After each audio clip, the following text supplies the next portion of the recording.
And we're having too much fun. Hello and welcome to Gypsy Kiss. It's Humpday, Hoedown, and I'm the magical treasure princess, life coach to the rich and famous Shelley Carney.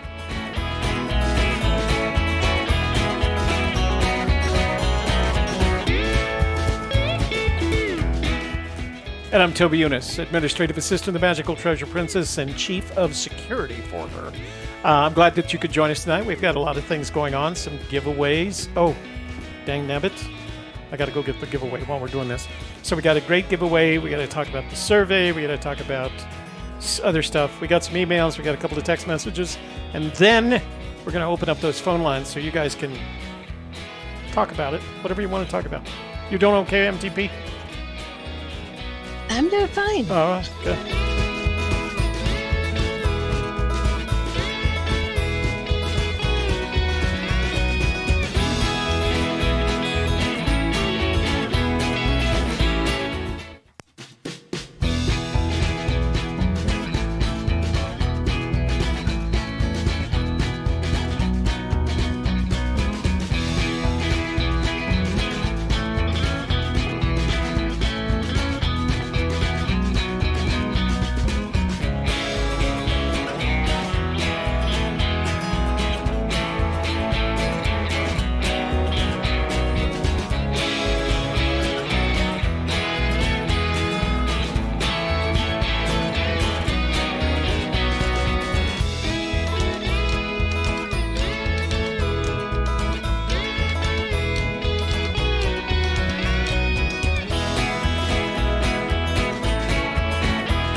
Humpday. Indeed, Humpday.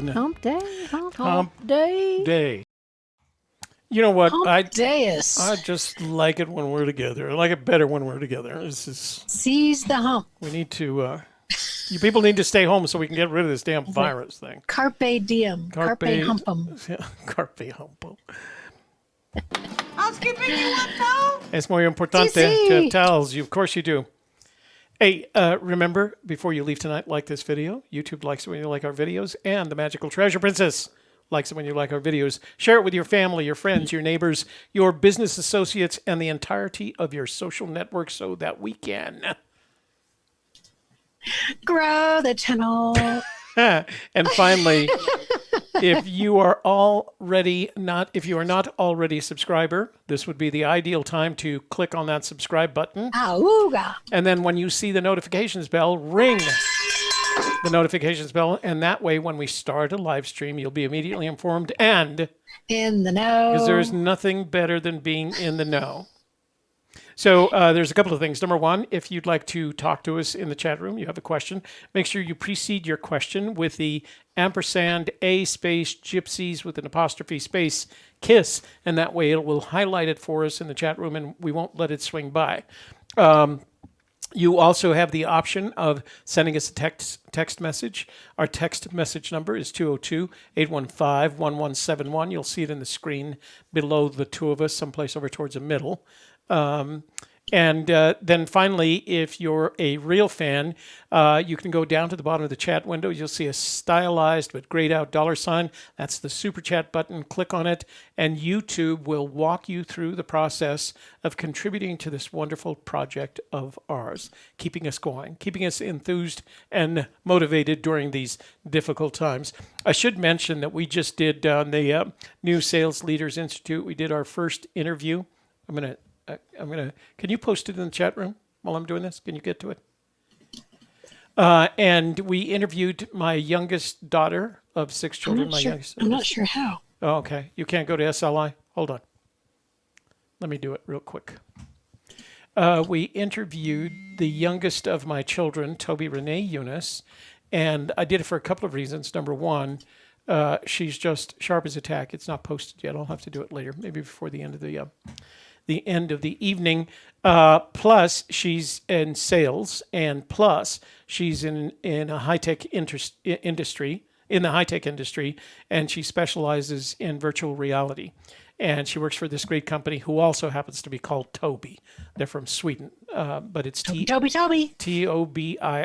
Triple T. I wanted to talk with her because her generation has had the benefit of the experience of the changes that occurred to America after 9/11, the changes that occurred to America after the Great Recession, and the changes that America is going to experience as a result of dealing with the pandemic. So I wanted her side, and the reason I want to talk to her is she is always up.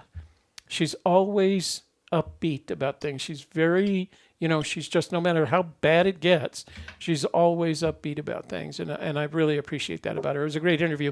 I will post the link so you can meet one of my children. You've met others, but this is another one that you haven't. What'd you think? I thought it was a good interview, huh? Yeah, absolutely. It's stellar. Stellar. That's a good name for it. So let's see where we want to go. I got to get my notes because we got a lot of things to do here tonight. All right. So first of all, I do want to mention I'm going to screenshot. You'll still see us both. I do want to mention that today we released the 2020 Fenn Treasure Searcher Survey. You can get to it with this link right there. I'm going to post that link in the chat room. I have also posted it in the description box below. Please take a moment. It'll take you, even if you spend a lot of time thinking about it, it'll take you maximum 5 minutes, probably more like 3 minutes to complete the survey.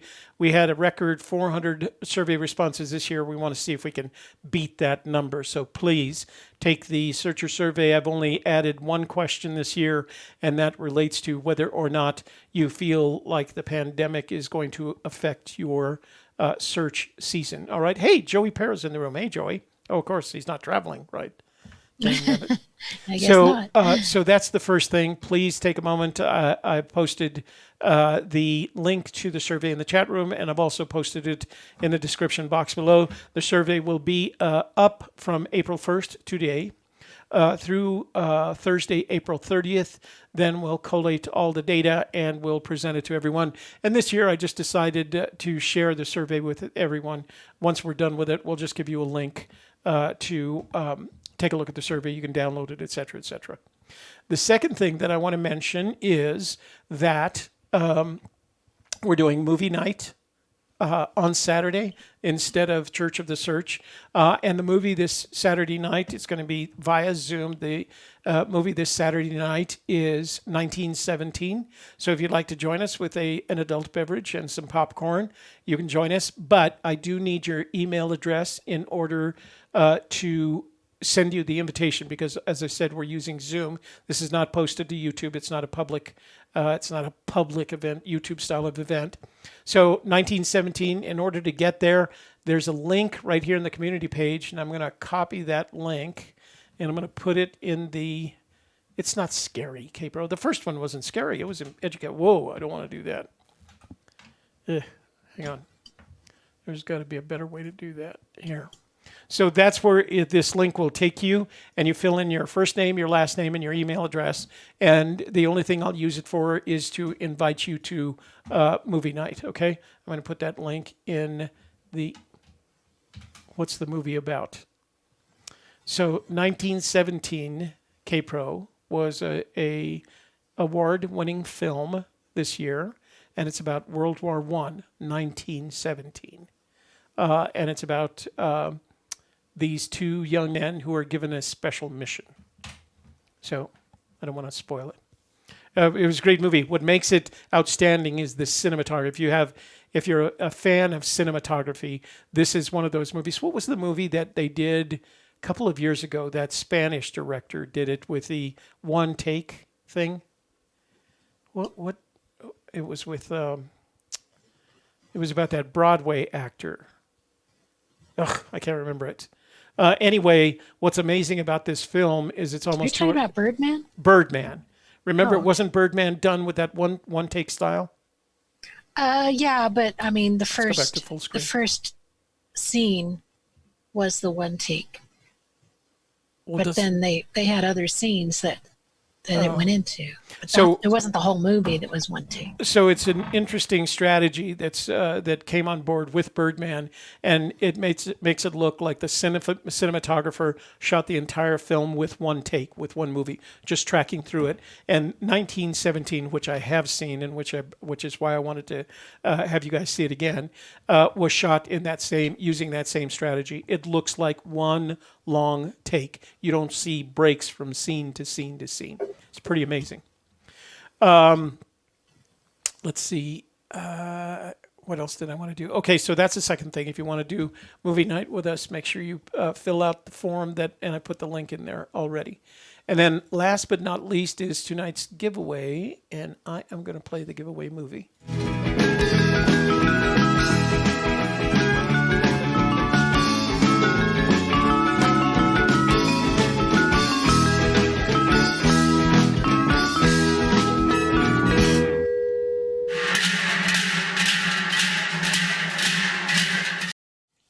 By the way, I do want you to know I found a set of butt drums and I have ordered them.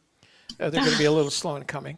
Lorraine S., I see you in the room, and I wanted to thank you very much for that gift for buying chocolate for Shelley. I did notice it, and thank you very much for it. That was very kind and very thoughtful of you. So movie night Saturday night, we're going to do that instead of Church of the Search for the short term. I don't think you're going to miss me if we go to movies. And we had a great time the other night. We watched Quarantine. We had someone in the Contagion. movie. Yeah, I'm sorry, Contagion. And we had someone in the audience that had coronavirus, so we got her perspective. And then after the movie, we had a long conversation about what we were all experiencing. All right, back to the screenshot for one more thing giveaway. So this is a Retablo. And a retablo is a style of Spanish colonial art. Retablo is painted in a very specific style on pine boards. And they were painted by artists when the Spanish first came into the New World, and they were building churches for the Franciscans and the Jesuits, and they needed to put imagery up in these churches. So they would paint retablos. In addition to that, this one is surrounded by tin work, and tin work is also a Spanish colonial art. This painting was done by my daughter, Sean, and it was framed in tin by my son, Jason. They are both Spanish colonial artists. They are fifth generation Spanish colonial artists. I wasn't the fourth generation. My brother was. That whole art gene skipped right through me and went into my children, who are all very talented. Anyway, the point is, this retablo is of a new saint that was added to the pantheon of saints that the Spanish colonial artists are allowed to paint or carve. And this is Santa Corona, Saint Corona. And she just happened to come along. Sean has never done this painting before. This was the first of those paintings. And I just thought it was beautiful enough that I didn't want to let it get away. So after she announced it on her Facebook page, I immediately bought it because I thought this number one should stay in the family, especially during this period. And it is now hanging in my living room wall. So that's the story. And there's this wonderful, I'm not going to read it. So along with the painting comes this wonderful story of Saint Corona, Santa Corona. She was 16-year-old. Newlywed to a Roman soldier. She lived in the northern part of Italy where they were experiencing kind of the Italian version of the center of the pandemic. So what I asked Sean to do, not only did I buy this from her, from both she and Jason, because as I said, Jason did the tin work, I had her print some images, some dye sublimation images for me. She's signed it right down here. Every one of these, you can't see it because it's in this curve right there. That's her signature.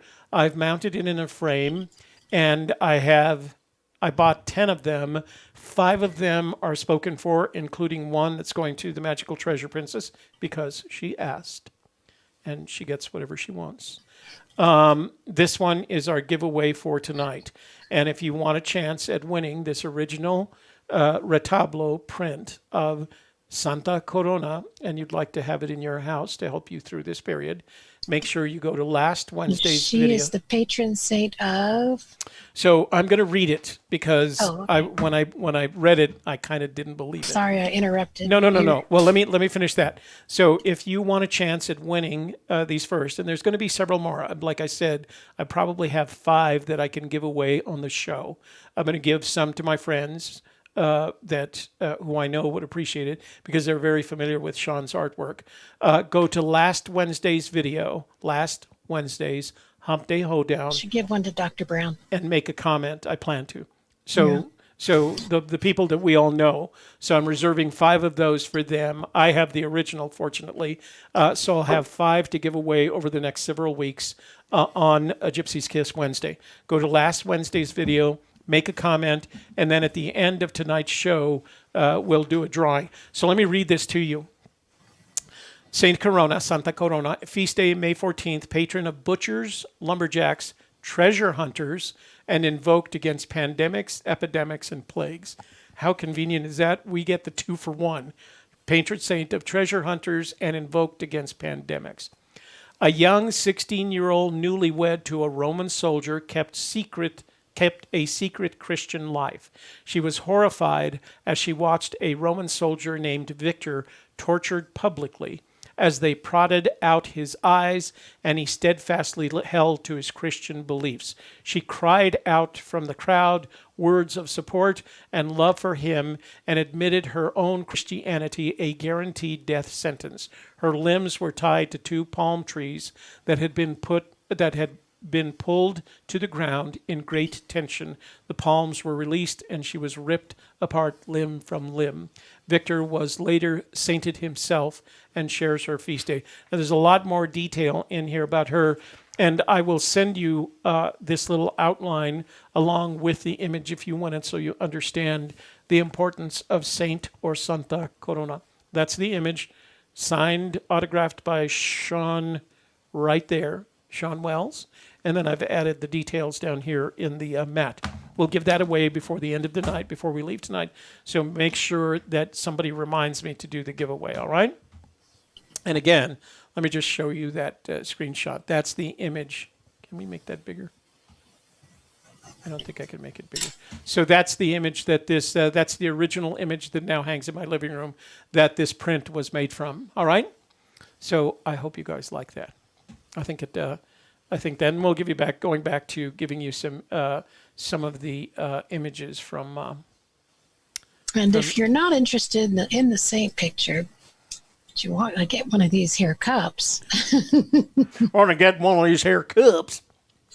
To be on Team Treasure Princess along with me, there's a link in the community that you can. Or is it in the description box too? It's also in the description box, but you can go back to.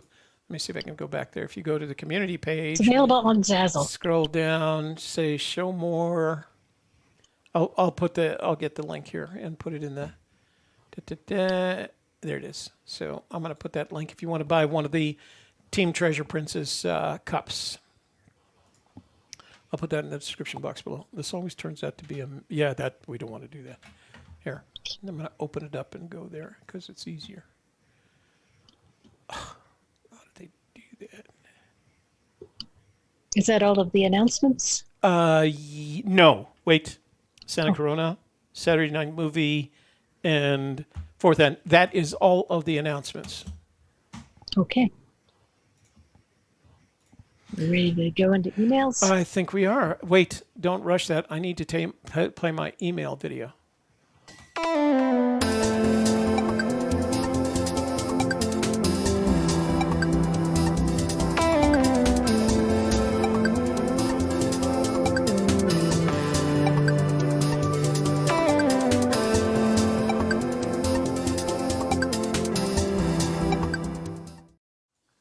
So, K-Pro, as I understand it, Sean's going to paint another. She's already had. So I knew this was going to be a very popular Retablo of hers. And people were not upset. I don't want to say they're upset, but she announced that I literally bought it right off the screen.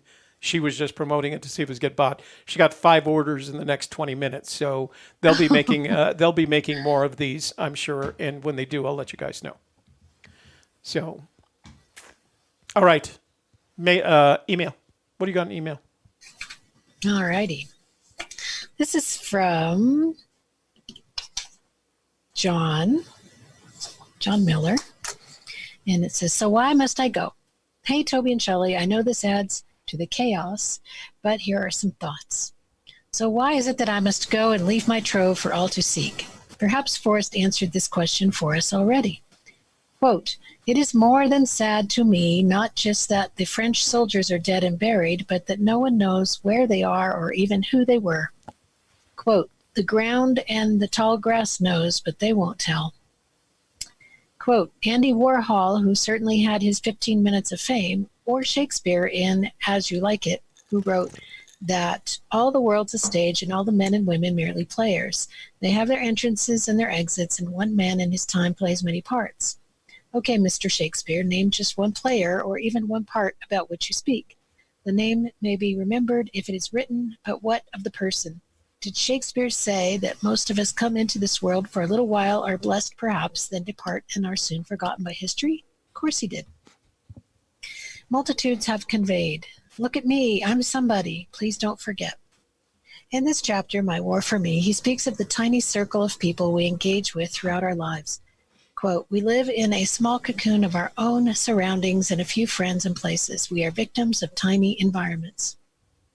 Can it be that Forrest wants to be on stage as long as possible? He doesn't want to be forgotten so quickly and soon. 1,000 more years would be fine for him. It has only taken a couple of decades for them to zero in on who may know where Jimmy Hoffa's remains may be kept. This may be the year someone comes forth and the mystery solved. In another generation, it won't even be remembered likely. I believe Forrest has that same desire we are all designed with, the desire to be remembered. And as long as his secret spot is hidden, it is likely there will always be a remnant of those who will remember him. Why did he hide a treasure that is such great value? Because people will pursue to know what is in that chest, and by pursuing that, they will come to seek and know as much about Forrest as they can. His books will become more sought out the longer the chase goes on. More people will read important literature because of him. Coincidentally, that literature will be kept alive longer because of Forrest's reference to it. That is why there are people digging up Oak Island and searching for the Holy Grail and the Knights Templar treasures.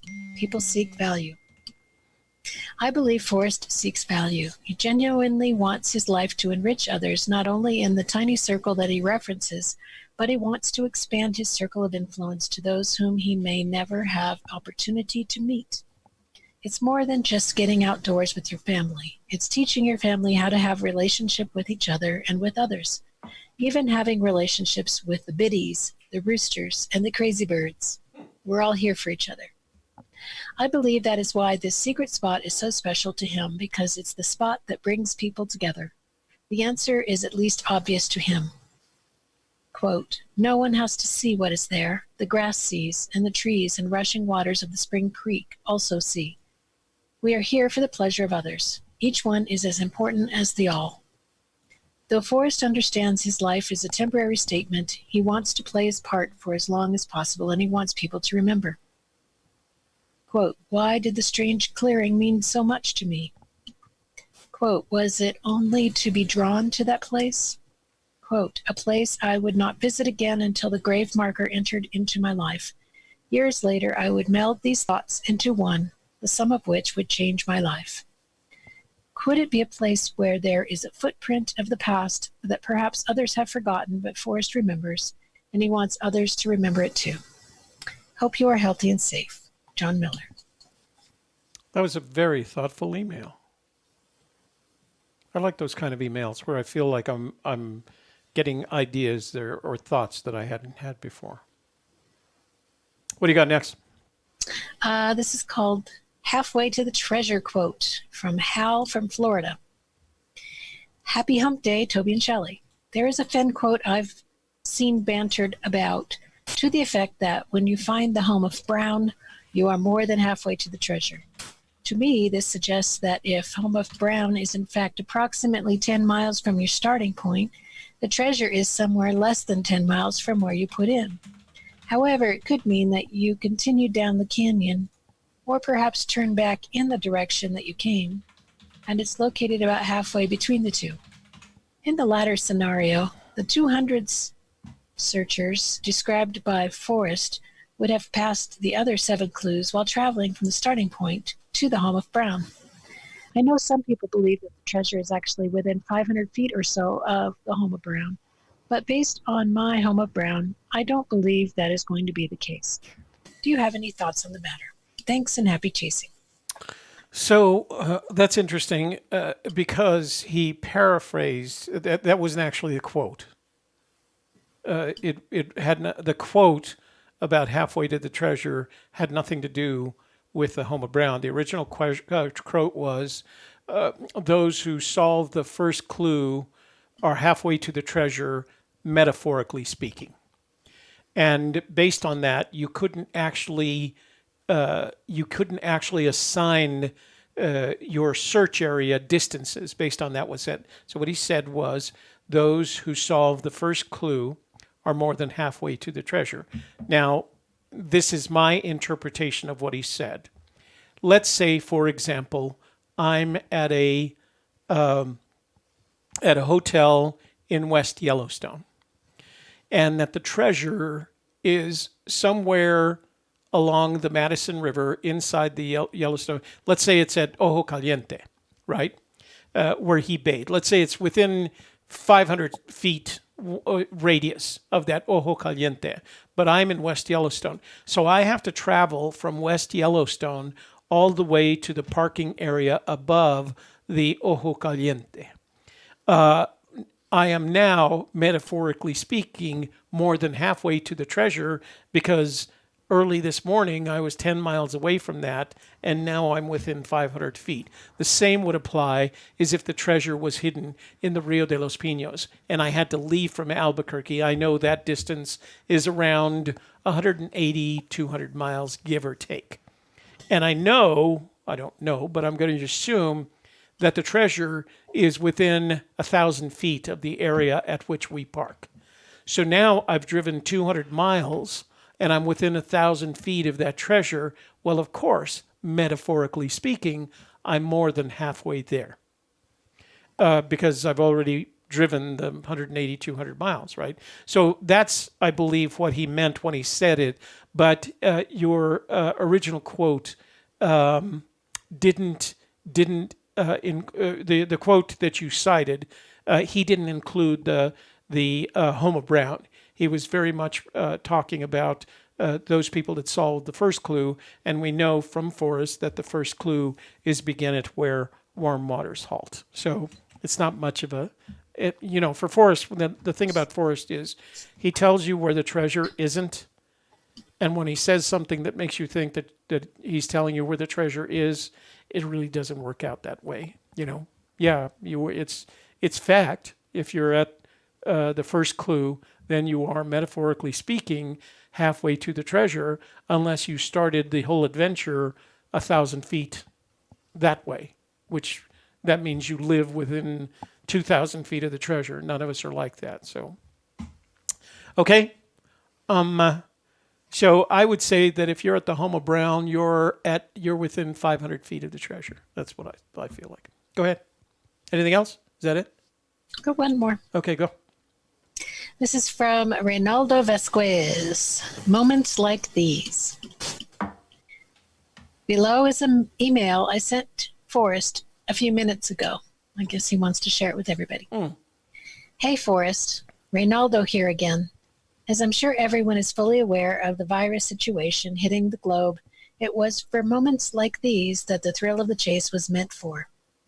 Once we beat this virus, we will find hope and motivation through your words to get back up and give life another go. Something that has become clear is how nature is recovering from our footprint while we stay home. Only those of us who have reconnected with nature can now see who the real virus is. Funny how things work that way. As for me, I lost my job today. It was a matter of time given the movie theater business I worked in. And while I now find myself trying to keep the pieces together, I also find myself tempted to grab the wife, put a bedroll in the back of my truck, and go find that treasure. I'm only 9 kids short, though. Stay safe, Reynaldo. Wow. So we seem to be getting several very, very Poignant? poignant and thoughtful emails tonight. That's pretty interesting. So here's the interview we did, Shelley and I did with Toby Renee Younis, and go watch it. It really is, she's very knowledgeable, and it was a very informative interview. And then subscribe to Sales Leaders Institute, because we're going to be doing more of those styles of interview during this period, when all those technical sales, IT salespeople are working from home. And she described the issues of that. So my daughter Sean, every year on April 1st, plays a April Fool's Day joke on me. And for years now, I promised myself I won't fall for it.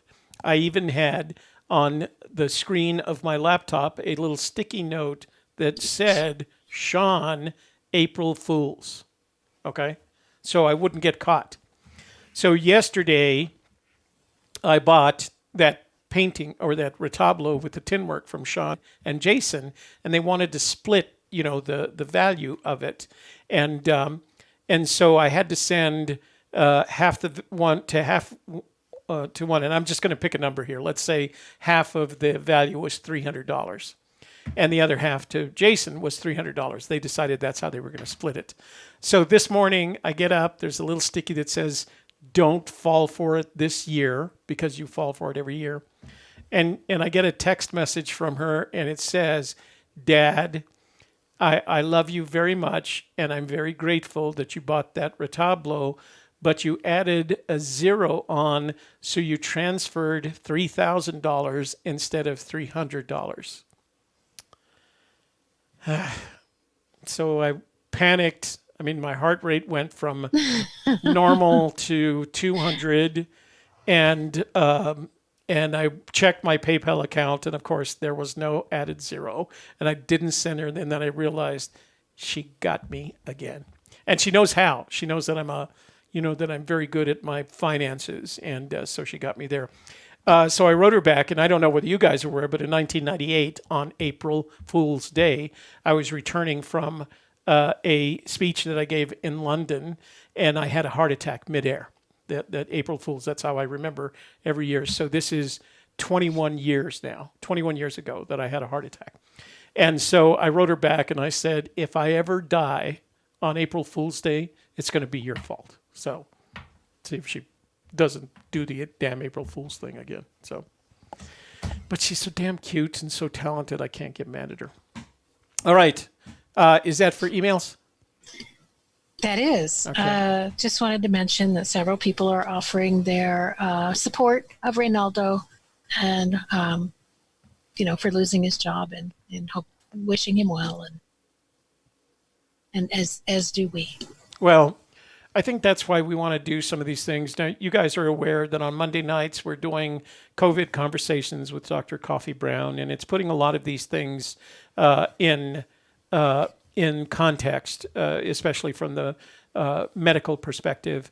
But the reason we want to do these interviews on Sales Leaders Institute, we were going to interview sales managers, salespeople, etc. That's what Sales Leaders Institute is all about. But I realized that a lot of these salespeople were dealing with, situations that they hadn't had to deal with in the past. And as a matter of fact, Toby's boyfriend, who she lives, they have a house together, works for Marriott Corporation, and they've furloughed him. They're still paying him, but he's not working. And so it's very different for him than it is for Toby Renee, because she's still working. She can work from home, et cetera, et cetera. And so that's a conversation. And I asked her if he'd be interested, because his perspective is completely different from hers, because we're all experiencing this in a very, very different way. And I think for those of us that don't have I don't want to call it a negative experience, but a less than enthusiastic experience. I think it's going to be up to the rest of us to help the ones who are. So I would call my experience neutral, right? I'm not. Things aren't going to change significantly for me. I have the good fortune to be retired and have a regular income, but there are people around me that aren't going to do that. And so what we're trying to do with Zoom is make sure we keep in contact with those people. Our good friends Sue and Sean. Sean is in the film industry. They're not working right now. Sue works for the federal government, and she can work from home, but she's not sure how long that's going to last. So we're doing as much as we can to stay involved with them, to know when they can use our help, and then we have to figure out how to help them. And that's going to be what's great about this period. I can't think of a lot of good things about being under a pandemic, except that it has the potential to bring us closer together, where we forget, where we put behind us all the things that have divided us over the past 20 years or so, and we start thinking about ourselves as Americans, and that's all, just Americans, not white Americans, black Americans, human beings, humans against the virus, humans against. I like Shelley's thing. It's like Independence Day.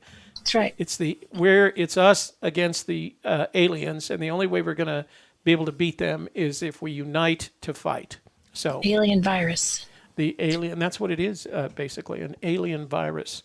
Okay. Yeah, tune in on next Monday, COVID Conversations, because Toby's got some new audio-visual stuff going on. Got some new stuff happening. Oh, it's cool. Making the investment. Yeah. Oh. Cha-ching, huh? You got it? Mel Restad. Thank you, Mel. You're becoming one of our regular super chatters. Well, not only that, he's the one that's going to send us his granddaughter Sky picked another gemstone to have mounted and give to baby Palmer Ray. Oh. He brought that. He sent me last week. So. Yeah. So Very baby cool. Palmer Ray's going to have her first gemstone. I'm going to. And Toby Renee was wearing her amethyst. That came from Tony Henman. So right. we were doing this interview, and Shelley was sitting on one side of me, and Toby Renee on the other. Shelley had her ruby, and Toby was Renee, both which Tony sent us. And Toby Renee had the amethyst, the good-sized amethyst that Tony had sent her. And somebody in the room says, "I can't keep my eyes off the two pendants that the ladies are wearing." So it's kind of a nice place to be. All right, let's do some text messages.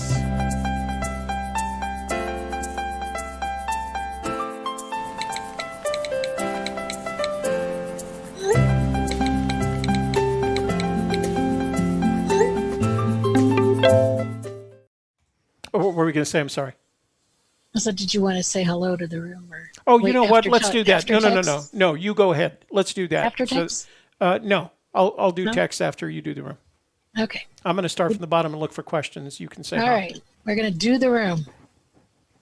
Apparently.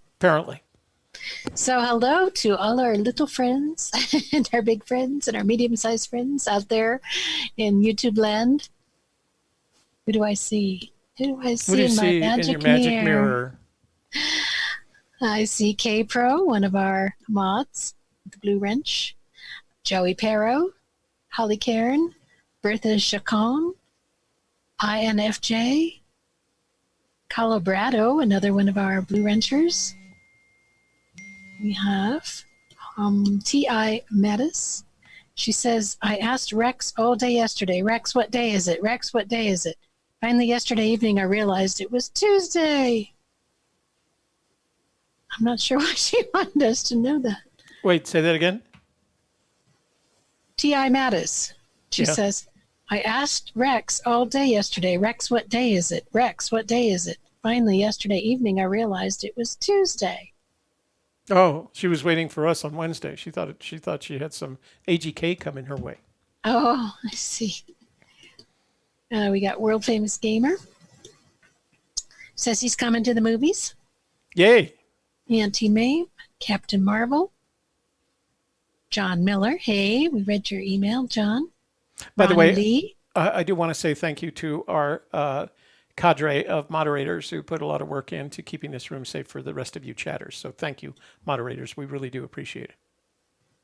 We have Wayne Ross, Lorraine S. She said, good movie, very intense. She must have been there with us Saturday. No, I think she was talking about 1917. 1917. Auntie Mame says, the making of 1917 is amazing. Oh, maybe I can get that and we'll play it if it's a short one, because the movie's pretty long. Swami is here. Swami was in the room at Sales Leaders Institute. Thank you for being there, Swami. And Swami was the one that made the comment about the two pendants. So Joey Perro doesn't know what the name of the butt drums really is, but says they are definitely assets. Well, Joey, it's interesting to have Joey in the room because, of course, he travels with the Broadway.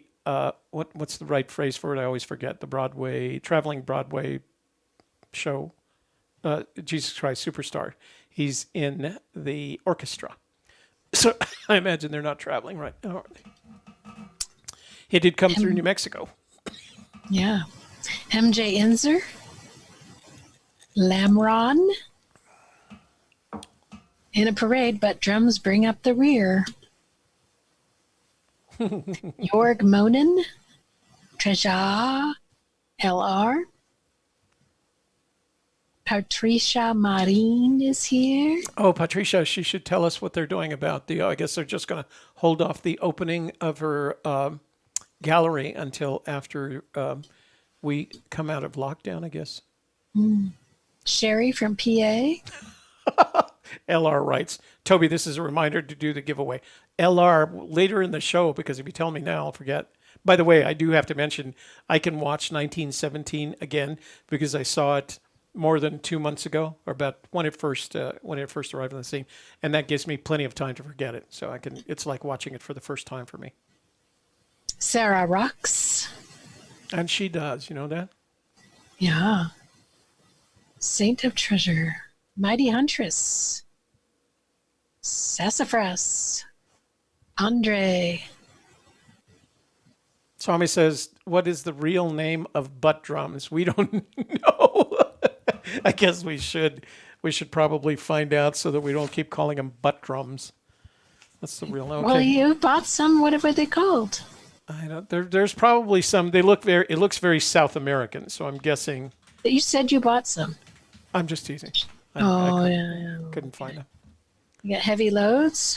Bill Cross from Texas. Debbie Teal. King Catcher Jim King. Hello from Michigan. Davio's here. Larry Smith. Hush Whisper. Kiwis Road. Larry Smith. Oh, whoops.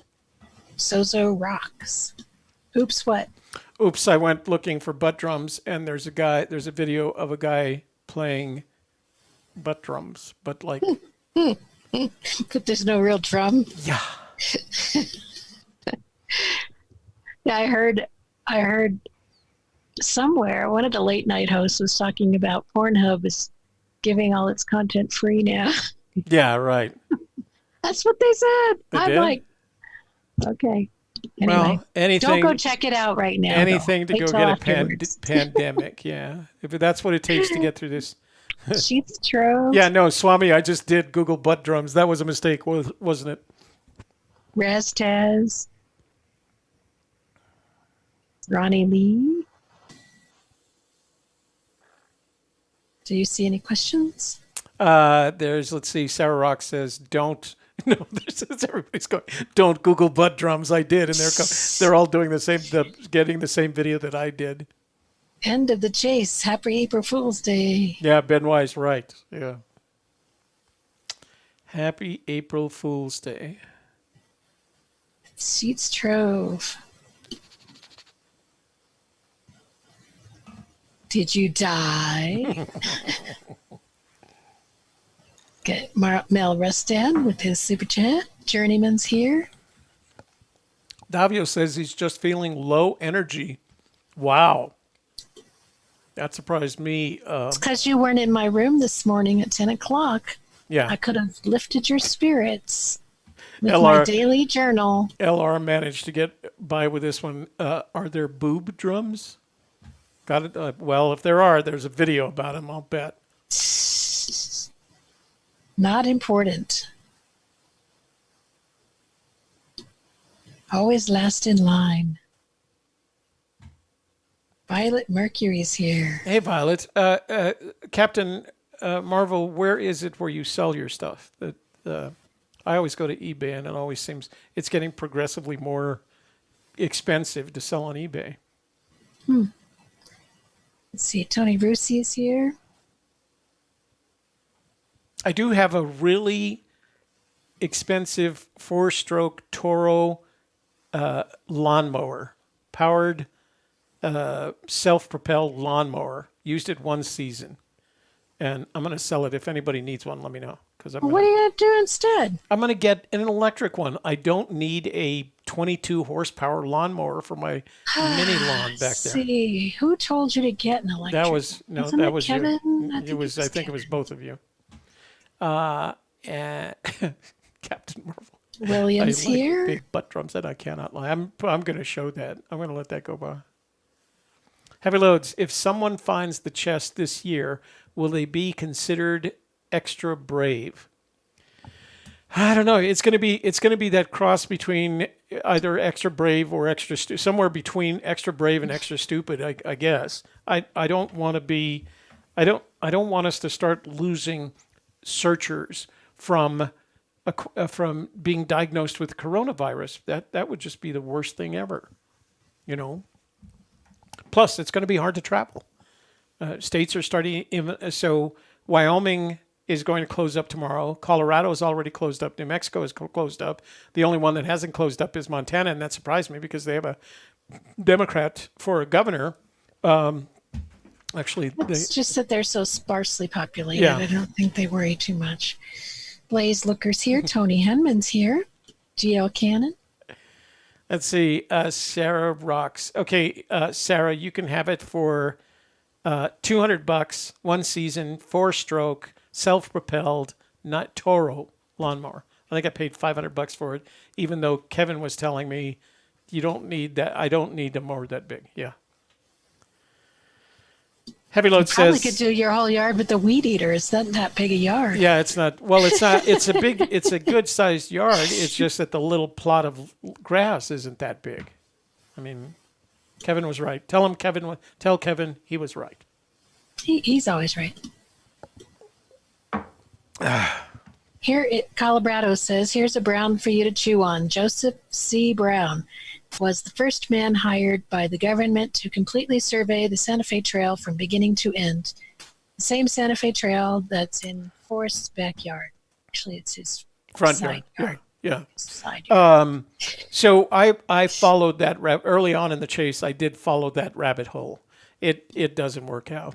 It just, you can't put it together because he was never anywhere near the search area. He came through the Santa Fe Trail, goes through Oklahoma, Texas, around the western part. I'm sorry, the eastern part of New Mexico, and towards Santa Fe. So it wasn't. You couldn't put it together with anything. I did chase that rabbit down at the proverbial hole. Sarah Rock says we have 3 acres. Oh, that sounds like writing. Sunray. That sounds like writing mower material to me, Sarah. Oh, yeah, they could even drive down and get it. Come and visit. We could go to dinner. We can't go to dinner. We can't do anything. Can't do anything. Can't do anything. Alone in there.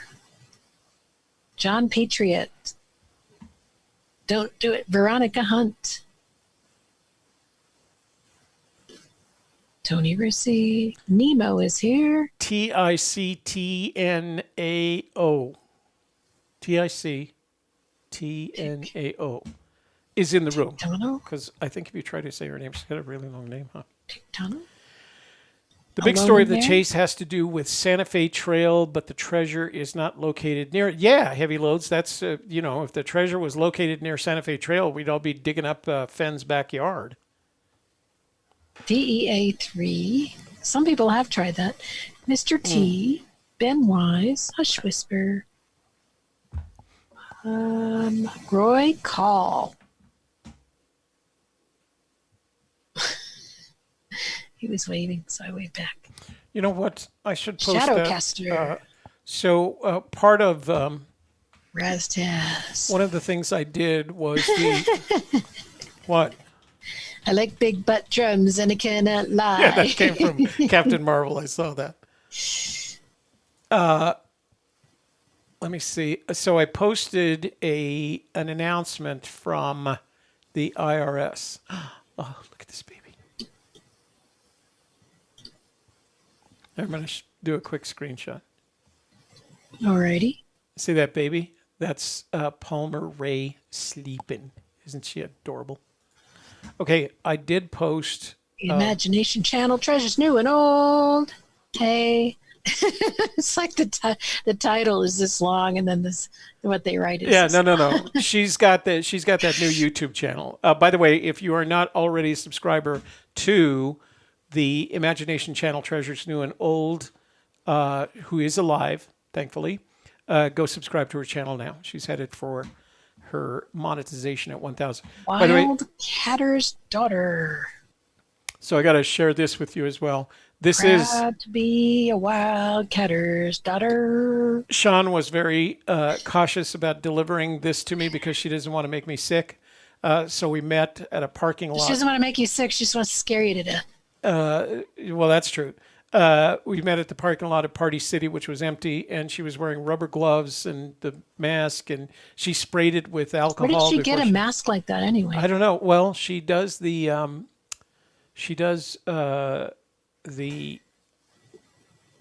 not the 3D printing. What is it called? The laser printing, and she has to wear a mask for that because it produces fumes. I see. Let's see. So that's how she looked. Let me see. I thought I had another picture here. Hang on.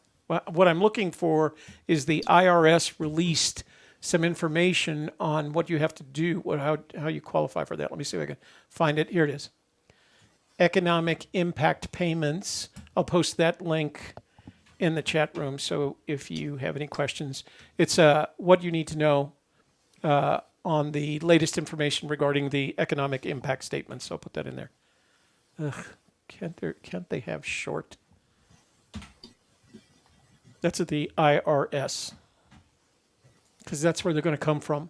Apparently, they're just going to deposit it. If you file taxes in 2018 or 2019, they're going to post it to the account that you had your refund posted to. If you don't have, I had neutral taxes and I had to pay this year. But if you haven't given them the information for your account, they're going to set up a website in the next 2 weeks or so where you can post the account that you want the money deposited in. So they're claiming 3 weeks. I don't know with this government, with this particular administration. I don't know if they're going to be able to swing it in 3 weeks, but. And we have any outie, and that's all I have. Yay, look at you getting through all of them. Wow. So we can move on to texts now that you've played the text video. You know what? I'm going to play it again. Dang nabbit.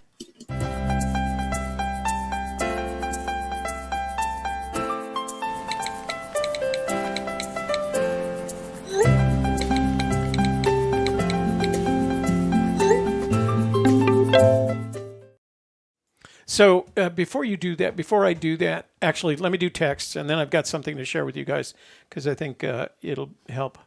So this one is from, it's from Mel. So Mel says, Mel Rustad, our friend, have you considered using your equipment and expertise to expand beyond sand to other items and elements such as meteorites, minerals, gemstones, amber, etc.? The opportunities may be endless. Hopefully, it would enable you to attract additional viewers. Just a thought. Best wishes, Mel from Oklahoma. So, Mel, there's a couple of things there. First of all, thank you for the recommendation. Secondly, kind of one of the rules of YouTube is that, and you're right, we do have, as you can see, we have an amazing setup here. We have amazing technology, not only in this studio, but the kind of technology that enables Shelley and I to do a complete show while we're separate from one another, et cetera, et cetera. So we have all of that, and we're very comfortable with it. The problem is that if you decide to set up a YouTube channel, you can't go different directions. So you can. Pardon me? But only one at a time. Yeah, right. That's the point. Because, I mean, look at COVID Conversations. Okay, we put that on a channel that you've had for 10 years. So you can, one at a time. Right, yeah. So if you're going to do sand, you've got to have a sand channel. If you're going to do meteorites, you do a meteorite channel. And the problem is we've got so much going on right now. So we have a Gypsy's Kiss, and that's, we're on...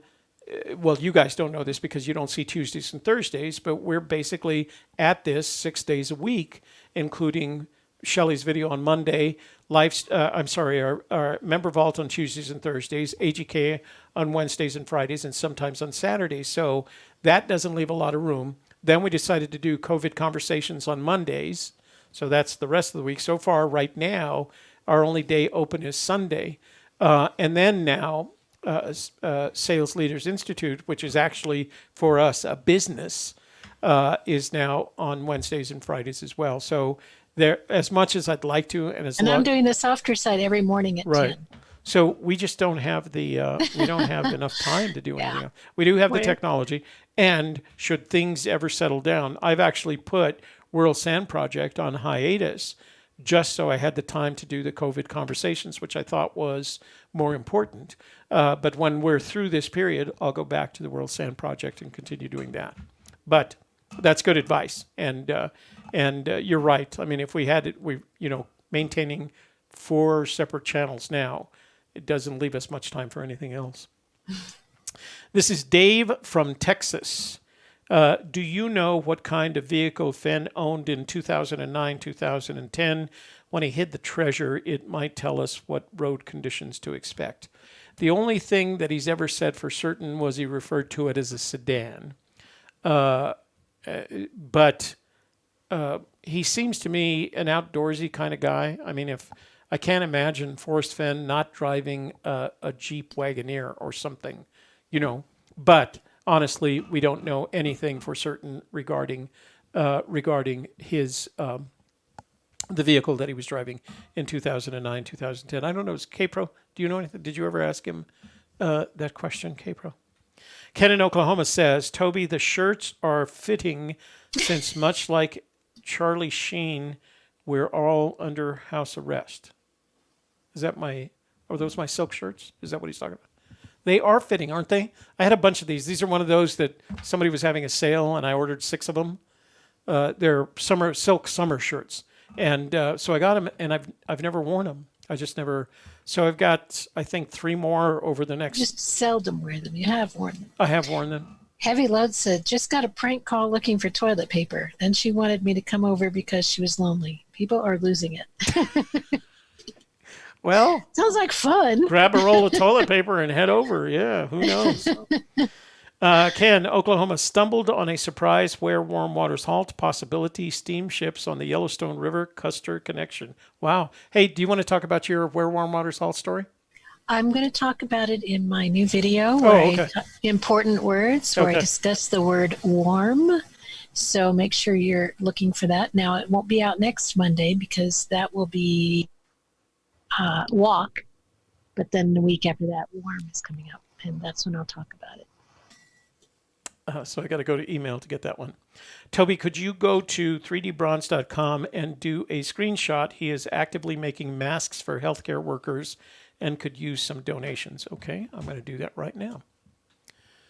Let me see. Screenshot.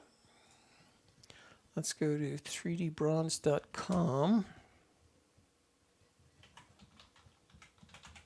Borica shirt. Oops. It's a Borica shirt, says William.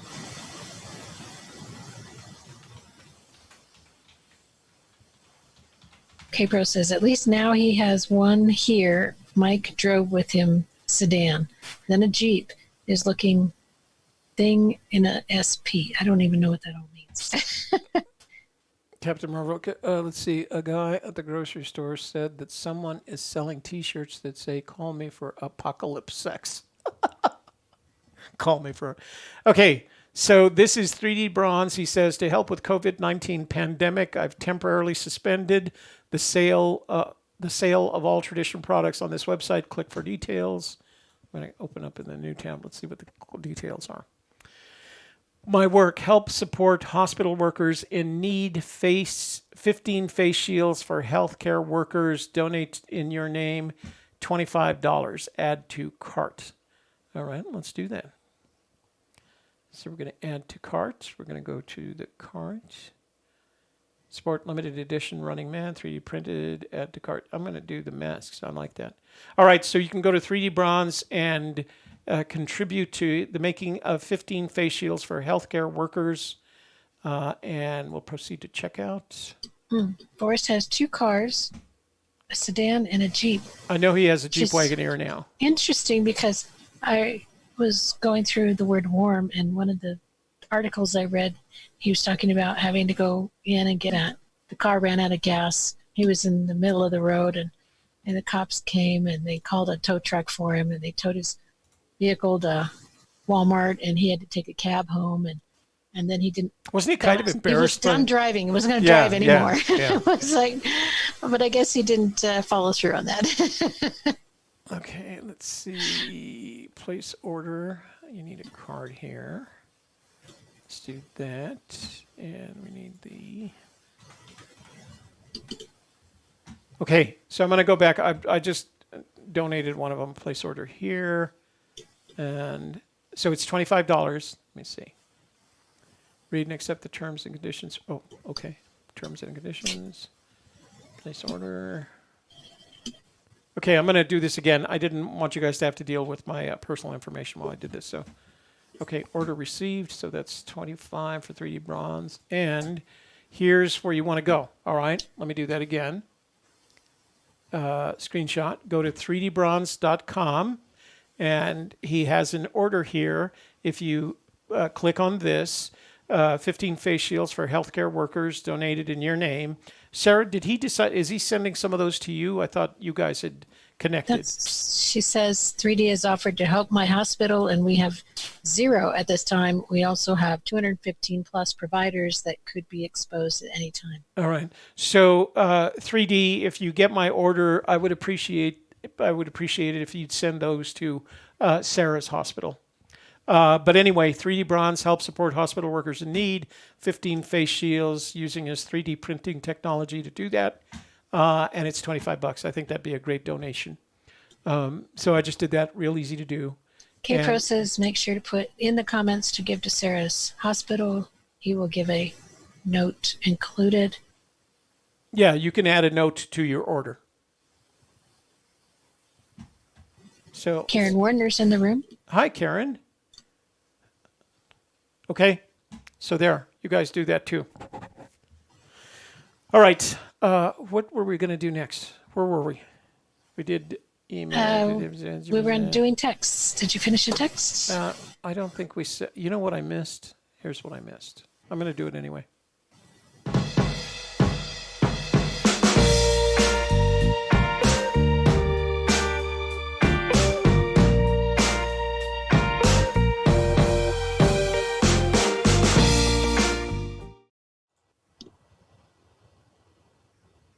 You're not going to sing? Oh, you want me to? Yeah, I like when you sing. I got sunshine on a cloudy day. When it's cold outside, I got the month of May. I guess you'd say, oh, what can make me feel this way, my guy? Oh, well, you're not here to do. Oh, you're on the other side. You're the other side. Okay, so I think we've done texts. That's all the text. So thanks for letting me know about that, whoever sent that. Let me see if there's any voicemails real quick. I don't think there were, but I never know. Nope, no voicemails. You know what we can do? Either do the giveaway or open up the phone lines. Oh, you want to do the giveaway? Let's do the giveaway. Okay, Cool. here is the giveaway for those of you that hadn't What do arrived. you have to do to win? Tell them. I'm going to show them pictures. Leave a comment on last Wednesday's video. Last Wednesday, the last Wednesday of March. It was what, the 25th of March. Leave a comment on that video. So And you have a chance to win. here's the story. The story is my daughter, Sean, painted this Spanish colonial retablo. My son, Jason, put the Spanish colonial tin work frame on it. And the style is really, he put a lot of work. These corners and these columns right here, the way he did that, he reserves those for his mirrors because that style right there is from my great-grandfather. It's Fernando, great-grandfather Fernando. And so Jason replicates that design in here. And what Sean did is I bought that piece because I thought it should remain in the family. This is Saint Corona. She is the patron saint of butchers, lumberjacks, and treasure hunters, and she's invoked against pandemics, epidemics, and plagues. She's an official saint of the Catholic Church, and we're going to give this away. So Sean gave me 10 of the, well, I bought. I don't like her to give me stuff. I like paying for it. She gave me 10 of these dye sublimation prints, and she's autographed each one of them in the corner there. I've matted them and mounted them, so we're going to give that away. In order to win, I want you to rush over to last Wednesday's video and make a comment because that's where we're going to pick it from right now, okay? So here we go. Oh, and you're going to get along with that the little Sean always prints out a little paper so that you understand the story of this saint. Santa Corona. She died when she was 16. How sad is that? So when I was I used to go to I went to Catholic schools all through high school, and we at that same time we were dealing with the Cold War and our differences between the United States and the Soviet Union, and the Catholic nuns would every once in a while they get crazy about this and they'd say, what kind of Catholic are you? What kind of Catholic are you? Are you going to be the kind of Catholic when the communists are holding their gun to your head, you're going to tell them that you're still a Catholic? Because if you're not going to tell them you're a Catholic, you're not a Catholic. And I'm going like, no, I'm going to tell them I'm for whatever they are. They've got the gun, I wasn't a very courageous Catholic. And then they actually cursed you because you had that exact situation happen to you when you went to Vietnam. Exactly. Communist pulled his gun on you and almost shot you, except his gun jammed.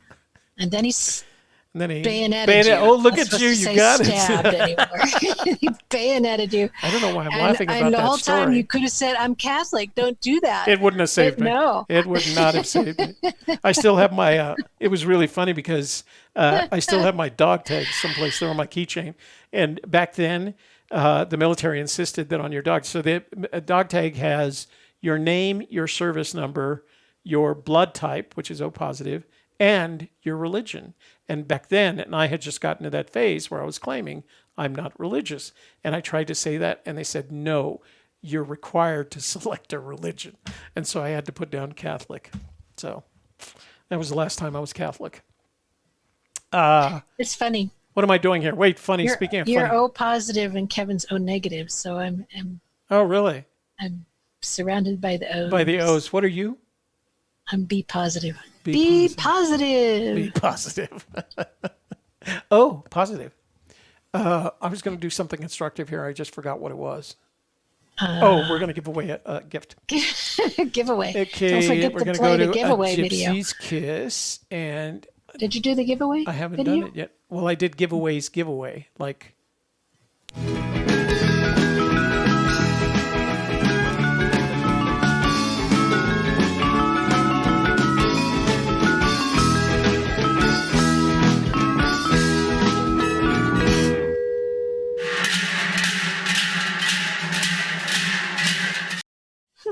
That is why you wanted me to do the giveaways, just so we had to deal with the butt drums. Okay, so last Wednesday, that would be The 25th. The 25th. Fenn Treasure Yeah, Friday. because Thursday was Jared's birthday. Humpday, Hoedown. Okay, so it's that one. Fenn Treasure, Humpday, Hoedown. You're seeing all our unlisted videos because I'm in Gypsy Kiss here. So let's open up that baby. No. Oh. So my son's birthday was Thursday, and his girlfriend's birthday was the same day. They had the same birthday. How convenient is that? Did you have a party? She's exactly 1 year younger than him. Did you have a party? Not really. Can't have a party. They made their own cakes, and we gave them money. And I actually gave her one of the necklaces. Okay, so hopefully you have by now made a comment on this video right there from March 25th. Ratcher. So we're going to get the details of that, and we're going to copy the link. And then we're going to go to, actually, I guess I don't have to open a new window here. Go to commentpicker.com.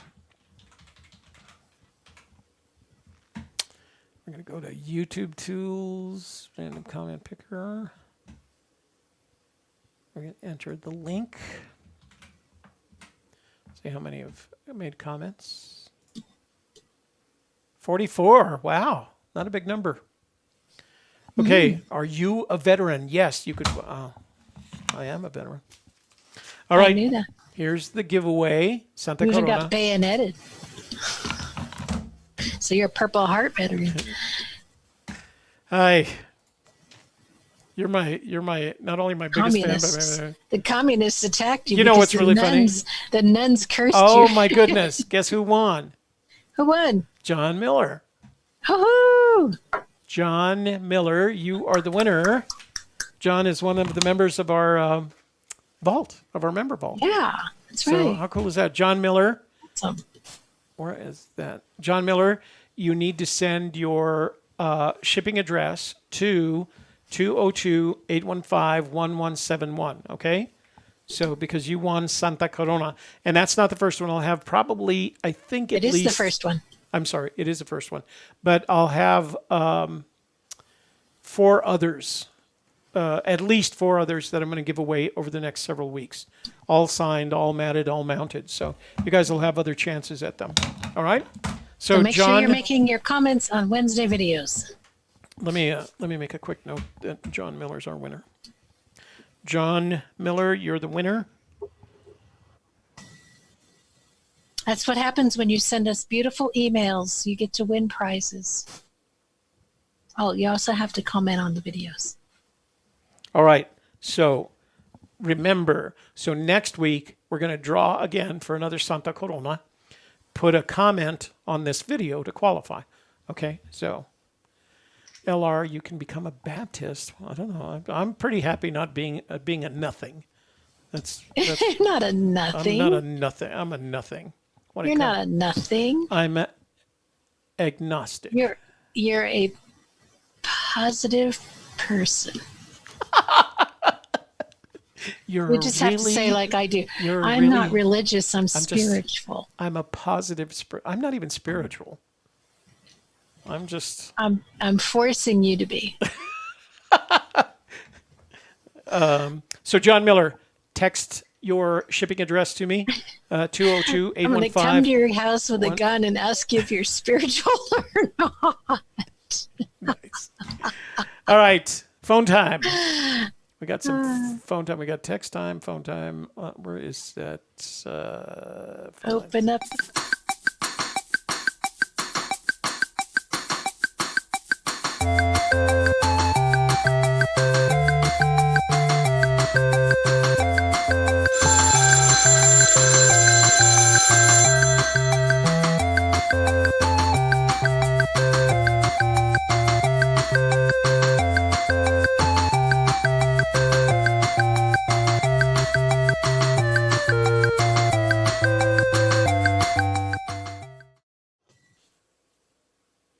Shadowcaster thinks that I picked the wrong video.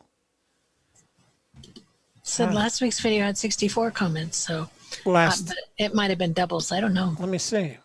Oh, that's the thing. So Shadow, the comment picker filters out the duplicate. See right here? Oh, you can't see that.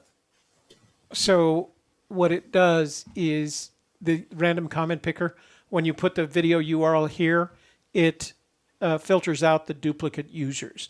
So it could be 63 comments, but there are duplicates, and it doesn't count the duplicates. That's how it reduces it down to 44. But let me go back and make sure that it's the right one. That's what I use. So have you guys ever seen one of these before? One of which? Wait a minute, they can't see that yet. Hang on. Oh. I'm going to do this so everybody can watch what I'm doing. Let's see. So that would be Fenn Treasure, Humpday, Hoedown, the 25th. No, that's the right one. And let's see. You're right. See, it has 63 comments, Shadow, but commentpicker.com eliminates the duplicates. So there were, let's see, that would mean there were 19 duplicates. Hi, my name. Okay, I'm going to go back to full screen. So go back to your story there. It's my acupuncture ball. The thing is, it feels good on your neck, but then you have to you're pushing it into your hand at the same time, and that's you have to wear a heavy glove to use it or something. Otherwise, there's blood involved. It's the only acupuncture ball I've ever seen that requires you to bleed. There's no blood. Okay. It's just pokey. Yeah, pokey. It's pokey. Hey, guess what? Pokey and the phone lines are open, so... Pokey and Gumby. Gumby and Pokey. Gumby and Pokey. Phone lines are open. 202-8... My brother used to have a Gumby, and I had the Pokey. I'm going to finish that sentence. 202-815-1171. Here's our first call. They obviously know the number. They're calling already. Hey, you reached Toby and Shelley on the Gypsy Kiss. What's your name? Where are you calling from? And what's the nature of your question? Hey, Toby and Shelley. It's Mike Wimmer calling from Ohio. Hey, Mike. How are you doing? I'm doing pretty good. Good to hear it. All What's things up? considered. Yeah. Hey, wanted to ask about a warm water salt topic. Hit it. And so if I picked a place on the Arkansas River. In Colorado? This seems very simple, yeah. Yeah. A spot where there's warm water in the Arkansas. I'm having trouble moving to the next. I've got 20 other potential falls, but I've been crossing them off my list, so to speak. So I was wondering if I could get you just to analyze that with me for 2 seconds. Go ahead. So, Salida, Colorado? Yeah, we've been there. Actually, we searched the It's Arkansas. one of our favorite places. Salida's really? a favorite town, and we have searched the Arkansas River in the area below. It's a state park. It's below, what was that campground? Browns Canyon? No, it was the Browns Canyon, yeah. Anyway, Warm yes, we know Springs? the warm springs were up above. So that there were warm springs above the river that flowed into the river when they were actually flowing. But anyway, go ahead. So we know the area. In my research during the shutdown here, they're right around Salida. The waters of the river become warm, and I'm having a hard time pinpointing an exact spot. But I did notice a couple things. Salida means exit in Spanish. Salida, that's right. Yes. So that's a whole canyon there, and assuming since Arkansas flows south by southeast, I'm assuming that's the end of the canyon, as best I can tell on Google Earth. But I wanted to just pinpoint that and discuss just briefly. So then where's the canyon down? Which canyon? Is it the canyon itself? Using the idea that's been emphasized everywhere recently that you have to dip your toe in it, assuming that's straight from Fenn and very straightforward. Let's say I did that. I dipped my toe somewhere in that section. And then where do I go for the canyon? Do I go straight west? Do I go back north? Or is it further south? From that point. So how does Salida, the town of Salida, through which the Arkansas River passes, fit? How is Salida? What is Salida in the context of your theory? Only in that about there, it is widely known and published that about there, the waters of the Arkansas get warm. It's public. Just that general concept. So that's the beginning of the theory. From there, and I've been trying to whittle everything down to the basics, and that takes us always right back to where warm waters halt. Right. So that's why I just started researching the topic of rivers and warm water, and what do you know? In that state, near that city, it's widely known that the river gets warmer. So halting would be, unless you go all the way to the furthest concept of halt, being halt between two opinions. Right. If there's a spot, if there's a spot there where the warm water stops or ceases, if it's up above or below Salida, I don't know. I couldn't figure it out, and I researched a lot of records of water temperature, and it just got to be a chore. So then I, pulling back to the 10,000 foot view, I thought, hey, why don't I just assume that it's somewhere around the Salida, and then where am I going for the next clue? Which canyon down? So hopefully that's explanatory. Okay, so here's the things I know about that area.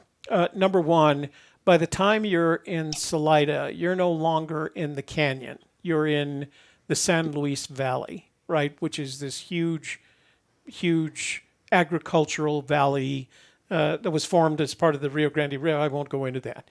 But you're not in a canyon in Salida. Nor are you south of Salida. It starts flattening out because you end up going through an area that takes you into what is effectively the flatlands, right, and into Texas. So that's the first thing. The second thing is, while the water does change because you're in the San Luis Valley and it does change temperature, it's not a significant change. It doesn't go from, because I have fished for trout above Salida and Browns Canyon, right? So the water temperature, I mean, that's a big trout fishing area right there in the Browns Canyon State Park, or is it Hecla Junction State Park? Well, that's what Heavy Loads said, Hecla Yeah, Junction. Hecla Junction. So that's good trout fishing water right there. That's 55 to 60 degrees. You can go down Salida and the water will pick up a little bit of temperature because it spreads out into the valley, but it's not 40 degrees. It'll go to 65 maybe. I mean, it's not it's not the kind of temperature that you would call warm, right? If you dipped your toe in it, you wouldn't be able to tell the difference between how it was, the temperature where it was, say, 10 miles upriver in Browns Canyon versus the water temperature in Salida. It's not like it's in Salida suddenly there was an influx of hot springs or something like that. That doesn't happen. Not significant. Right. Now, there are areas in Pagosa Springs that I can't remember. What's the river that goes through Pagosa Springs? There's a trout fishing. Yeah. River that the springs in Pagosa do affect temperature-wise because they flow into there. But by the time it's 10 miles further downstream, it's back to being trout waters effectively 55 to 60 degrees because that's what goes into New Mexico via the Navajo Dam and Navajo Lake. But I know, for example, in Salida, that it's not a dramatic change. There's no massive influx of warm spring waters, 104 degrees and above, that would change it that significantly. The warmth comes from the fact that it's moved out of the mountains into a wide open valley, and it would change the temperature slightly, but not. I wouldn't call it a dramatic change. Okay. So using the San Juan as a better example, then the halting point would be 10 miles north, where the warm waters halt and go back to normal. Yeah, I mean, if you were to use the San Juan and you go through Pagosa Springs, it picks up temperatures there, and then further downriver, it changes temperatures. But again, there is not enough inflow from the warm springs to turn the San Juan at that point into a warm spring river. It's going to change the temperature, and it's going to change it for a distance, but then the waters are going to, the cold water is going to mix. It's more dense. So it's going to take whatever warm water it had acquired at Pagosa and turn it into cool water just based on the altitude and the temperature, the ambient temperature. So it might be true then that the fire hole is one of the only rivers that gets significantly warmer. It's very cold at the beginning of the fire hole. It heats up a lot because of the thermals. Well, but not only because of the thermals, but because there literally you can see the hot water flowing into it. There are several locations. I have video of it someplace of where there is a, major flow of hot waters into the fire hole.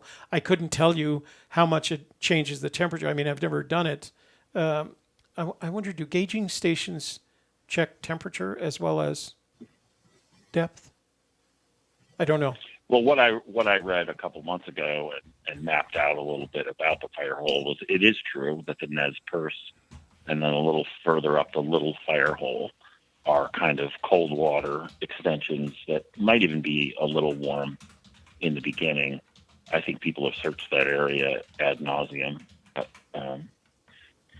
But either way, east down the Nez Perce or west out the little fire hole could be provided there's canyon that way. Yeah, so here's what it says. Temperatures in the river, this is relating to the referring to the fire hole. Temperatures in the river have been measured as high as 86 degrees Fahrenheit, which is no trout can live in that temperature, and averages 5 to 10 degrees, or I'm sorry, those are centigrade, 9 to 18 degrees Fahrenheit, higher than areas upstream of geothermal influence. Water entering the river from geothermal features contains dissolved chemicals, et cetera, et cetera. So above the fire hole, at the point at which the geothermal activity is most prominent, it's normal trout water temperatures, and then it raises to 86 degrees, which means it is no longer trout until however it changes, whenever it changes. And I don't. There's probably some algorithm, some calculation that hot water from the geothermal features in the upper geyser basin. Yeah. So I don't know when it cools down, how long it takes it to cool down, and maybe it doesn't cool down until it intersects the Madison at Madison Junction. I think it's in between there because I did learn that the Loch Levin were chosen specifically because they can handle warmer waters. So, and they thrive. You and I maybe talked about this once 3 or 4 months ago. They thrive in the fire hole and in Yellowstone because of that unique ability. So the sportsman waters were built on that concept. But you're right. They're not going to handle 85, but their unique strengths allow them to eat more and grow to the sizes that they grow because of their ability to handle the warm waters. So that may be the unique thing of the fire hole. Not saying that it's there, but just from a water concept. Yeah. So just for the heck of it, I did Arkansas River gauging station, and it gave me just the one at Canyon City, Colorado. Yes. And there is a graph of water temperatures, and it looks like it ranges from a low of 43 degrees to a high of 53, 54. So the point that I'm making is that maybe there are gauging, and the gauging stations, the USGS gauging stations, are all along the river. It looks like they actually document temperature as well. So maybe if you found the gauging stations would be northeast of Salida and then southwest of Salida, that should help you with that calculation. Okay. I'll work on that, because I got nothing else to do. Yeah. It's really shocking, but okay. Well, that's wonderful. That's all I have on my mind. All right. Thanks for everything. I tried to send a super chat, but it kept blocking me. It kept stopping at the end. Oh. I don't know. I'm sure I'm doing it right because I can type a comment in. Yeah. And then I put you can change the dollar amount, as you probably know. Yeah. And It's not letting you do that? but it's not letting me do that. I don't know why. Hang on. Let me But, see. There's always PayPal. We'll still ka-ching you if you like. Excellent thought. Yeah. You'll ka-ching me. All Yeah. right. So That's the I big can't reward. PayPal ka-ching. I can't see it now, but I'll check on it after the show, see what's going on. Because Lord It might knows. just be I got an old iPhone and a baseball hat. And a baseball hat. That'd be a good book, right? Yeah. My old iPhone and a baseball hat. No, that would be Well, I will. I'll get it to you somehow. All right. Even though we're all slaughtered because of the stock market, and we're going lower. And we're going lower. Yeah. Yeah. Yeah. Bonds, All right, brother, you as my financial advisor told me years and years ago. Bonds. James Bond. James Bonds. James Bond. Okay. He said, "What?" All right, sir. All right. Well, you guys stay safe. Thank you. You too. Bye-bye. Bye. So we got a voicemail. Were you going to say something there, MTP? No. I mean, Paul this Bunyan is keeps Joey telling you Ciro. that you're wrong about the Arkansas River where it 10:21 goes. East Coast time, just trying to get Oh, through. it wouldn't surprise me If you because guys I don't know. are taking calls, take care. Oh, it's Joey. Hang on. Oh, was it Joey? Yeah. The Arkansas River through Salida. Doesn't it head? I need to go. Cha-ching! There's Joey. John Miller. Test, test, test.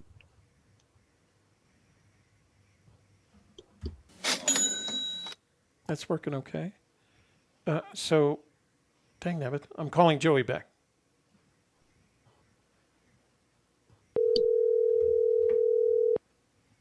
Let me get maps here. Figure out where Salida is. Hey, how are you guys? Hey, Joey, it's Toby and Shelley. How are you doing? I'm excellent. How are you guys tonight? Very good, thank you. So, what's the status of Jesus Christ Superstar?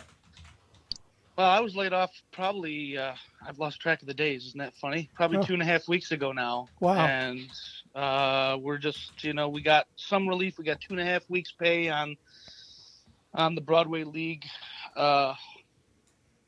negotiation, and then it's unemployment pretty much.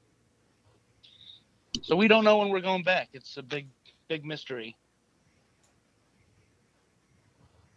So you don't know when the show starts, or you don't know when you're going to be employed. Period. We don't know when the dates will resume. Oh, I see. It's just like everyone. It's up in the air, and it's all about timing and when this thing kind of subsides and when they feel it's safe enough for people to be gathered in large spaces. I mean, sometimes we have 2,000 people at our shows, 2,500. So which of the boroughs do you live in, if you don't mind me asking? No, not at all. I live in Manhattan, but all right. Because I was on tour for a year, I sublet my apartment. So we were in Cleveland, Ohio, when they shut us down, and basically I drove up to my parents' house because that's really all I had to go, and they're near Buffalo, New York. So It's a little less crazy in Buffalo. I think I made the right decision by coming here. Right. But I did have I have 3 friends in New York that have the coronavirus, and one friend was the first documented case in New Jersey that passed away. Oh, 69 years old. So I felt it firsthand, like as soon as it started happening, and I knew they were going to shut us down probably a half a week before they did. Yeah, a musician like you. Yeah. Well, I'm very sorry to hear that. That's okay, man. I've done okay with savings, and I'm at least not in dire straits. So I'm blessed with that. But I definitely feel for the many people that aren't in that position, and it's just, we are living through crazy times. We are indeed. You're very fortunate, though, to have the governor. I know. People have mixed emotions about him, but I think you're very fortunate at this time to have the governor that you do. Yeah, he's doing a great job. I give credit where credit's due, no matter who it is, and he's doing a great job. I think he's on top of it. He's rolling with the punches. He's not ruling out anything, and I think that's the wise way to go. Yeah. I think for the most part, the East Coast was surprised by what hit them, and I think he's done as good a job as anyone trying to recover from it with as little damage as possible. The simple fact of the matter is there's going to be some damages. There's going to be some loss of life, but I think he's done as good as he can with the hand that he was dealt. I guess that's the best way to look at it. And he's also, not to get political, but he's reaching over party lines, which Yeah. I think is necessary. In New York. This is not a political issue. This is a human being issue. So Right. I think he's doing a great job with that. I agree. I'm very impressed with him. I had a friend of mine contact me and ask me if there was a way that come convention time he could be nominated into the convention for to run for president. So I said it's possible. Well, I think he's just doing his job. I don't think he's doing it anything for political. I agree. purposes That was kind of and, my position on the matter. I don't think he's doing it for that reason. I don't think he's actually interested in running for president. I think he's trying to make sure that New York comes out of this as well as it can. By the way, Yeah. I do want to apologize. I was wrong. That doesn't head down the San Luis Valley. That heads down the valley that goes to Walsenburg. And I don't know the name of that valley. Oh, that's for the previous caller. Yeah, for the previous caller. So, well, what happened is they were correcting me in the chat room about the Okay, Arkansas. gotcha. I thought it went the other direction, and it's not. It's separated. It goes into the other valley and heads south and east. So I Always stand friendly and corrected, helpful, that chat room. and thank you Always for friendly correcting in me. chat room. That Yeah, always friendly and helpful, that chat room. yeah, they are. Thankfully.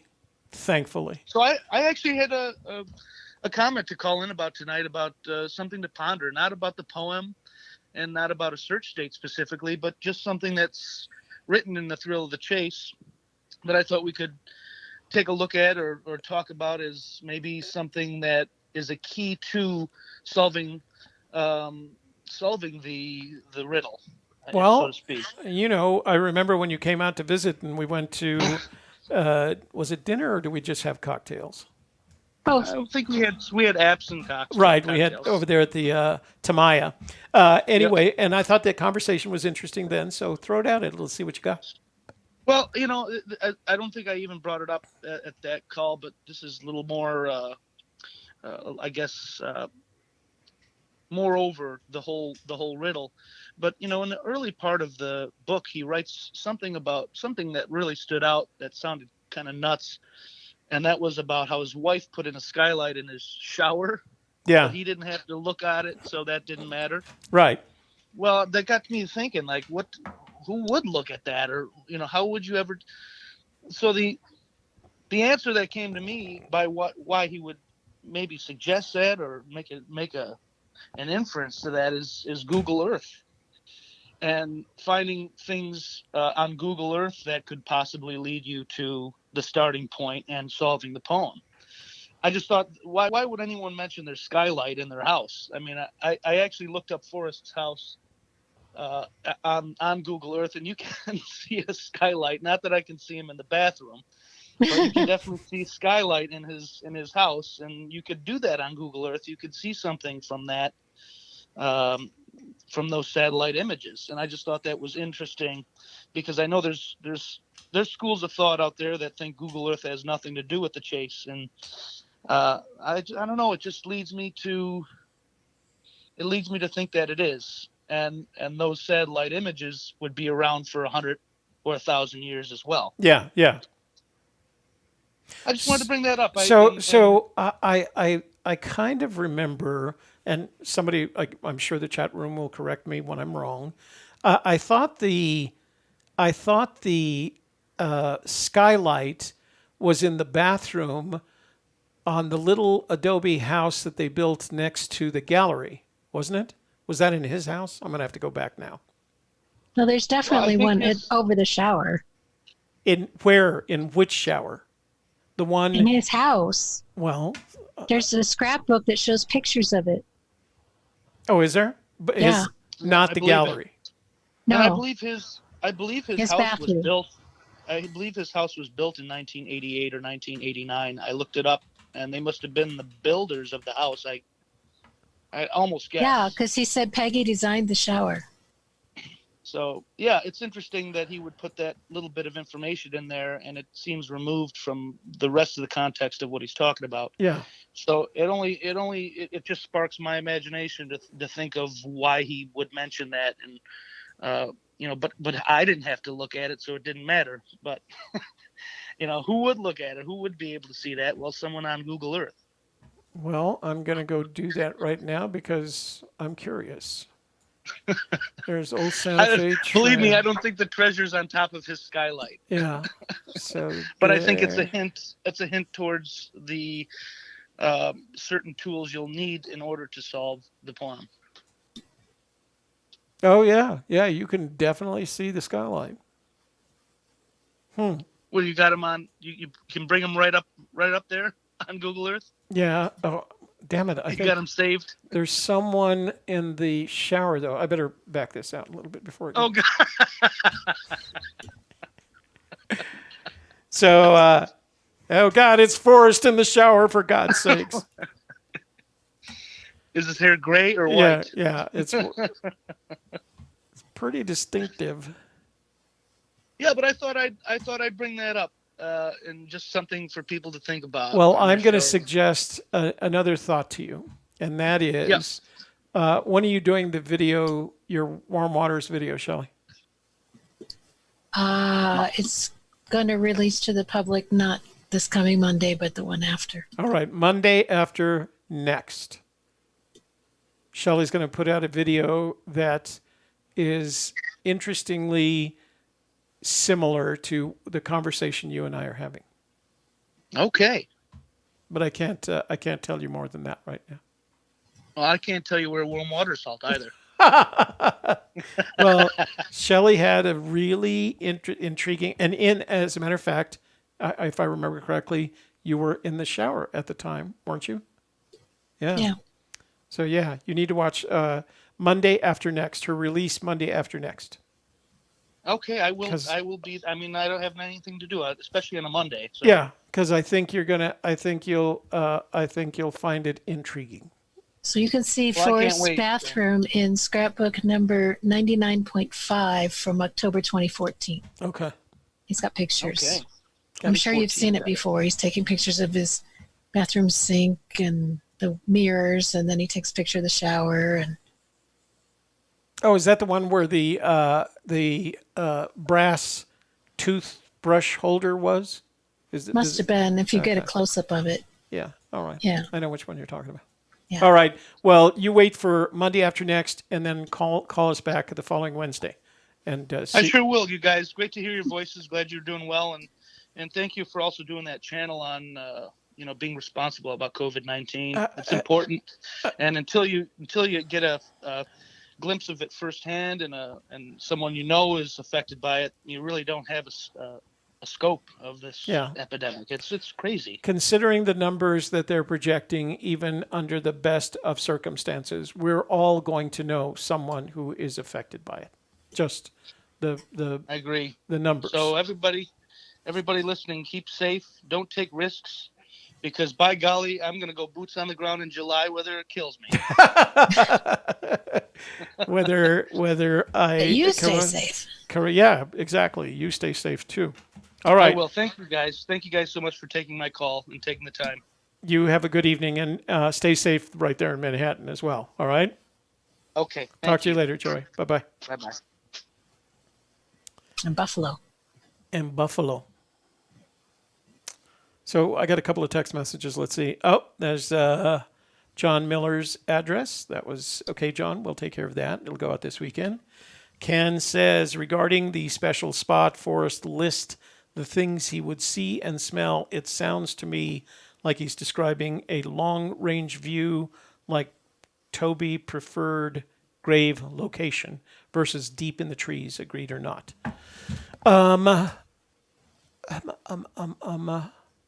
Yeah, I kind of. So the implication that you're making when he describes it in that way, Ken, is that he's standing in a location, perhaps at a special spot. So I always think of the special place as being the greater scale. I don't think when he refers to the special place, he's referring to the niche in which he placed the treasure. I think the special place is this, I don't know, I don't want to call it an overlook because I think that makes some assumptions. But I think he can be in a special place, and what he sees are the things that are special to him. Blue skies, mountains, and rivers. And I think he can stand there and see all of that. And then he can turn to his left and say, oh, look, there's a great place to put the chest. I think. But yes, Ken, I agree with you on that matter. Okay, what do we got? Phone lines are open. We probably have time for one more call, depending. I was going to ask Alicia if she wanted to call because Alicia was on, is one of the members in our vault, and it was painful to listen to her talk. I mean, not that I was experiencing the same kind of pain that she was, but you could tell that what she was going through was very, very painful. My 3D bronze order has been accepted. That's good. And so, guys, go to 3dbronze.com, and if you feel like donating to his project to build masks, PPEs for our health care workers that are basically on the front lines of this battle right now, that would be very helpful. It's $25. You'd probably spend that much if you went to the Tamiya and had a couple of cocktails. Actually, I would buy you a cocktail and a half at the Tamiya. What? I'm just looking at scrapbook 116. He's showing the tiles in his shower, and he's calling out what pictures he sees, images he sees. So Sarah says, A Gypsy's Kiss, Shelley is correct. What were you correct about? I don't know. Oh, okay. I don't know. Sarah says, so the springs are closed. Is that where waters halt? I don't know. I hope not. I don't think they. I guess they probably are closed in Pagosa, but that would be a guess. I don't know for certain. All right. I think we'll call it a night. So in scrapbook 116, he talks about the faces in the tiles, and they're all watching him, and so he can't shower naked. Little TMI there. I'm not sure I want to have that conversation. Scrapbook 116. I didn't make it up. Okay. That's what he's talking about. Peekaboo art, it's called. All right. So a couple of things. Remember and the link is in the description box below. Take a moment to fill out the 4th annual Fenn Treasure Searcher Survey so that we can collect that data. Survey will be running from today through the last day in April, which I believe is a Thursday. But it'll only let you fill it out once. You don't have to provide an email address, and we'll share it with everyone if you want a copy once the survey is completed and we've collated the data. We'll make that available to you, and you can just download it for your own use. So no email address is necessary. Unless you want to come to the movie. Saturday night, come to the movie where an email address is required because I have to send you a Zoom invitation, and that's only via email. So if you want to see 1917 on Saturday night with whomever you want to join you, we're going to play 1917, which is a movie from this year, highly acclaimed. The cinematography is outstanding. The story is amazing, and it'll make you laugh. It'll make you cry. No, it just become a part of you. It'll become a part of you. Great story. So join us for movie night on Saturday. I can support up to 100 people. I think the last time I checked, we were around 25. So there's lots of room to join us. You can chat in the chat room. You don't have to have a camera. You can dial in, so you don't even have to be in front of a camera. And if you just want to watch the movie, you can do that. And we had to do this quick because sooner or later Netflix is going to catch on and start stopping me from doing this. But until that time occurs, we're just going to see if we can get away with it. So, who's gonna complain at this in the era of the pandemic? And then Friday at 6 p.m., watch Sales Leaders Institute. We'll have another interview for you. Then 7 o'clock is AGK. Saturday, 7 o'clock is movie night with AGK. And then Monday at 7 o'clock is COVID Conversations with Dr. Coffee Brown. Last show was amazing. If you didn't see last show, go watch it because he had all kinds of questions. And it's amazing that he literally has all these questions already answered. We send him the questions in advance, but I get a feeling he already knows all the answers. So it's really amazing to watch him work. What else there? NTT? My daily journal, 10 o'clock every morning on softerside.live. Are you doing that? Are you doing it live? Or Yeah, you record every pre-recording? morning at 10 o'clock. Okay. All right. Well, enjoy that. In the My meantime, daily journal. what else do we have going? So I will, don't worry, we'll give away several more of these. And if you guys really like them, maybe we'll just keep giving. I can buy some more. Sean will be happy to sell them to me. You know what I should do? Hang on. For $3,000. I'm going to give you Sean's Etsy store. So if you want to, if you don't have the patience to wait for them, you can just go to Etsy and buy them there. Hang on. Or you can get the Treasure Princess mug. Or you can buy the Treasure Princess mug. There it is right there. You can tell when I look at. They have all my pens. Okay, this is the link to Santa Corona, but you can go from there to all our other products. And she has several options. You can buy 16 by 20 canvas giclée, 11 by 14 collaged wood, 11 by 14 signed print pendant. She makes a pendant. Wow.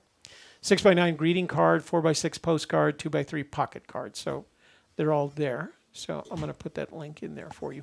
You can go, if you're desperate for a Santa Corona, you could do that. All right. Put that in the chat room, and I'll add it to the description box once the show is, once YouTube has processed it. All right. Okay. Das ist alles.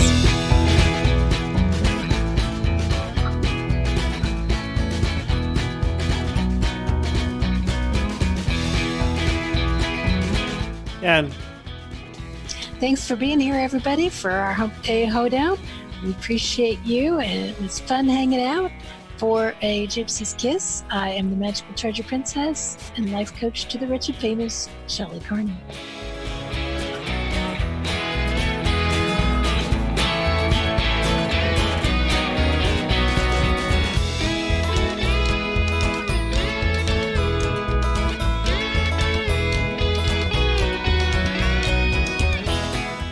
And I'm Toby Younis. Thanks for joining us tonight. I hope you guys had as much fun as we did.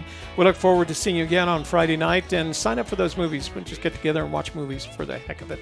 What else can you do on a Saturday night since none of us can get out anyway? All right? We love you.